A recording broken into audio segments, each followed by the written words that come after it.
So hi ಎಲ್ರಿಗೂ ನಮಸ್ಕಾರ. ಇವತ್ತು ಒಂದು ನಾನು ಜಾಬ್ ಆಪರ್ಚುನಿಟಿ ಬಗ್ಗೆ ಹೇಳೋಣ ಅಂತ ಬಂದಿದ್ದೀನಿ. ಇದು ಬಂದು ಜನ್ಯೂನ್ ಅಂತಾನೆ ಹೇಳ್ಬೋದು. ಯಾರು ಬೇಕಾದರೂ ಅಪ್ಲೈ ಮಾಡ್ಬೋದು. ಇಲ್ಲಿಗೆ ಅವರೇ ಮಾಡಬೇಕು, ಇವರೇ ಮಾಡಬೇಕು, ಕ್ವಾಲಿಫಿಕೇಶನ್ಸ್, ಎಷ್ಟು ಸಂಬಳ ಇರುತ್ತೆ, ಎಲ್ಲೆಲ್ಲಿ ಕೆಲಸ, ಏನು ಕೆಲಸ, ಇದ್ರ ಬಗ್ಗೆ ಎಲ್ಲ ಕಂಪ್ಲೀಟ್ ಮಾಹಿತಿನ ಕೊಡ್ತೀನಿ. ಅದಕ್ಕೂ ಮುಂಚೆ ನನ್ನ ಚಾನಲ್ಗೆ ದಯವಿಟ್ಟು ಸಬ್ಸ್ಕ್ರೈಬ್ ಆಗಿ. ವಿಡಿಯೋ ಇಷ್ಟ ಆದರೆ ಆದಷ್ಟು ನಿಮ್ಮ ಫ್ರೆಂಡ್ಸ್, ಫ್ಯಾಮಿಲಿ ಮೆಂಬರ್ಸ್ಗೆಲ್ಲ ಶೇರ್ ಮಾಡಿ.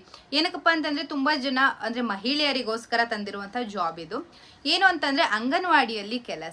ಸಂಬಳ ಬಂದು 15,000 ಸಂಬಳ ಇರುತ್ತೆ. ಅದಕ್ಕಿಂತ ಮೇಲಂತೂ ಇರೋದಿಲ್ಲ, 15,000 ಸಂಬಳ ಇರುತ್ತೆ. ಸೊ ಇದಕ್ಕೆ ಕ್ವಾಲಿಫಿಕೇಶನ್ಸ್ ಏನೆಲ್ಲ ಬೇಕು ಅಂತ ಅಂದರೆ, ಮೊದಲನೇದಾಗಿ 2 ವೇಕೆನ್ಸಿಗಳು ಖಾಲಿ ಇದ್ದಾವೆ. ಒಂದು ಕಾರ್ಯಕರ್ತೆಯರು, ಅಂಗನವಾಡಿಯಲ್ಲಿ ಕಾರ್ಯಕರ್ತೆಯರು ಕೆಲಸ ಒಂದು ಖಾಲಿ ಇದೆ. ಇನ್ನೊಂದು ಬಂದು ಸಹಾಯಕಿಯರು, ಅಂದರೆ ಅಂಗನವಾಡಿಯಲ್ಲಿ ಸಹಾಯಕಿಯರು ಕೂಡ ಬೇಕಲ್ವಾ, ಅವ್ರದ್ದು. ಈ ಥರ 2 ವೇಕೆನ್ಸಿಗಳು ಖಾಲಿ ಇದೆ. ಆಲ್ಮೋಸ್ಟ್ ನಮ್ಮ ಕರ್ನಾಟಕದಲ್ಲಿ ಎಲ್ಲ ಜಿಲ್ಲೆಗಳಲ್ಲೂ ಇದು ಒಂದು ಜಾಬ್ ಆಫರ್ನ ಬಿಟ್ಟಿದ್ದಾರೆ ಎಲ್ಲರಿಗೂ ಅಂತ ಹೇಳ್ಬೋದು. ನೀವು ಮಹಿಳೆಯರು ಮನೆಯಲ್ಲೇ ಇದ್ದು ನಮಗೆ ಆಗ್ತಿಲ್ಲ, ನಾವೇನಾದರೂ ಅರ್ನ ಮಾಡಬೇಕು, ನಾವು ನಮ್ಮೂರಲ್ಲೇ ಇರುವಂತಹ ಅಂಗನವಾಡಿಗಳಲ್ಲಿ ವರ್ಕ್ ಮಾಡಬೇಕು ಅಂತ ಆಸೆ ಇದ್ದರೆ ನೀವು ಜಸ್ಟ್ ಅಪ್ಲೈ ಮಾಡಬೇಕಷ್ಟೇ. ಹೆಂಗೆ ಅಪ್ಲೈ ಮಾಡೋದೆಲ್ಲ ನಾನು ಲಾಸ್ಟಲ್ಲಿ ಹೇಳ್ತೀನಿ.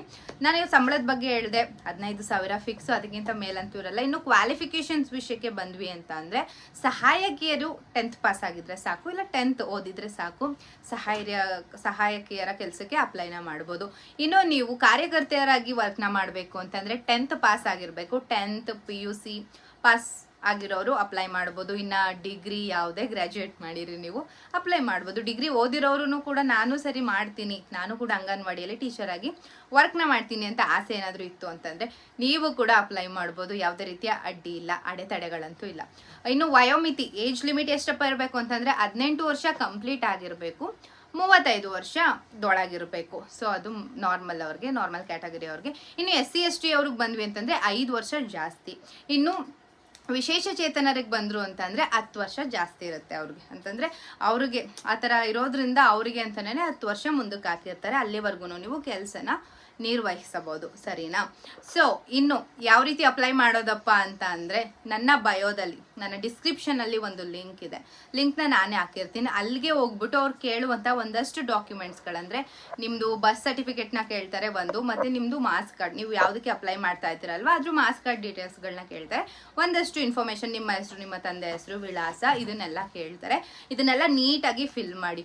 ಯಾರಿಗೆ ಆಗುತ್ತೋ ಅನ್ನೋದು ನಿಜವಾಗ್ಲೂ ಗೊತ್ತಿಲ್ಲ. ಬಿಕಾಸ್ ಒಂದೊಂದು ಜಿಲ್ಲೆಯಲ್ಲೂ ಕೂಡ ಮಿನಿಮಮ್ ಅಂದ್ರೆ 300ರಿಂದ 400 ಸೆಲೆಕ್ಷನ್ಸ್ಗಳಾಗ್ತಾ ಇರ್ತವೆ. ಅಷ್ಟು ಜನ ಬೇಕಾಗಿದ್ದಾರೆ, ವೇಕೆನ್ಸಿ ಖಾಲಿ ಇದೆ ಅಷ್ಟೊಂದು. ಸೊ ಹಾಗಾಗಿ ಸೆಲೆಕ್ಷನ್ಗಳಂತೂ ಆಗ್ತಾ ಇರ್ತವೆ. ನಿಮ್ಗೇನಾದರೂ ಆಸಕ್ತಿ ಇತ್ತು ಇದರಲ್ಲಿ ಅಂತಂದರೆ ಖಂಡಿತವಾಗ್ಲೂ ಟ್ರೈ ಮಾಡ್ಬೋದು ಅಲ್ವಾ.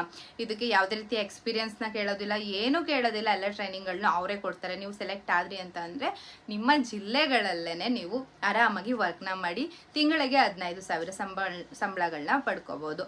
ಸೊ ಇದಕ್ಕೆ ಯಾವುದೇ ರೀತಿಯ ದುಡ್ಡನ್ನ ಇನ್ವೆಸ್ಟ್ ಮಾಡೋದಂತೂ ಏನಿಲ್ಲ, ಕಳ್ಕೊಳ್ಳೋದಂತೂ ಏನೂ ಇಲ್ಲ.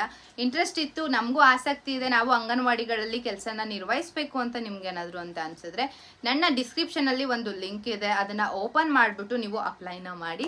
ಸೊ ಯಾರು ಗೊತ್ತು, ನಿಮ್ಮ ಅದೃಷ್ಟ ಚೆನ್ನಾಗಿತ್ತು ಅಂತಂದರೆ ನಿಮಗೆ ಆ ಕೆಲಸ ಸಿಗ್ಬೋದು. ಅಂದರೆ ಅಪ್ಲೈ ಮಾಡಿದವ್ರಿಗೆಲ್ಲ ಕೆಲಸ ಸಿಗುತ್ತೆ ಅಂತಲ್ಲ, ಇಷ್ಟು ವೇಕೆನ್ಸಿ ಜಿಲ್ಲೆಗಳಲ್ಲಿ 300ರಿಂದ 400 ವೇಕೆನ್ಸಿಗಳು ಖಾಲಿ ಇರೋ ರೀಸನಿಂದ ಆಲ್ಮೋಸ್ಟ್ ಸೆಲೆಕ್ಟ್ ಆದರೂ ಆಗ್ಬೋದು.